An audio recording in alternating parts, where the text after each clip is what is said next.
Sir లేకపోతే resolution లేదని నేను ఇస్తున్నా అని చెప్పి అన్నాను కమిషనర్ గారు. చేస్తారు కదా మీరు చేయకపోతే నేను చేపిస్తా, లేదా నేనే 100 మంది వచ్చి మేమన్నా చేస్తాం, లేదా పైసలు నేను ఇస్తాను, ఏదైనా చేస్తాను.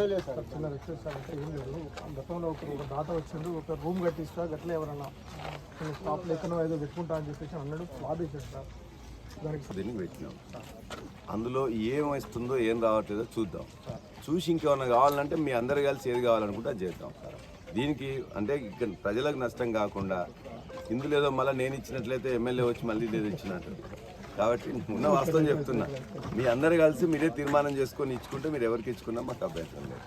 ఓకే, కొద్దిగా ముందు నీట్గా చేసుకొని ఉన్నదే ఇది ఒక్కటే, మనకు జనగామకు ఉన్నది ఇది ఒక్కటి. దీని ఒక్కదాన్ని ఖచ్చితంగా మంచిగా చేసుకోవాలి. అది అవుతుంది. ఒక వారం 10-15 రోజుల్లో స్టార్ట్ చేయించేసి ముందు శుభ్రం చేద్దాం. మన వాళ్ళు కూడా కొన్ని బోర్డులు పెట్టించండి, ఏదో ఉన్నట్లయితే ఆ డస్ట్బిన్లు ప్లాస్టిక్ కానీ వాడకుండా చేయడం. ఇది మొత్తం ఇదంతా కూడా ఇక అంతకుముందు లాస్ట్ టైం వచ్చినప్పుడు ఈ టాయిలెట్స్ అని పోతే నేను నా సొంత ఖర్చులు పెట్టే చేయించిన. మరి వాడుతుండో లేదో నాకు తెలియదు.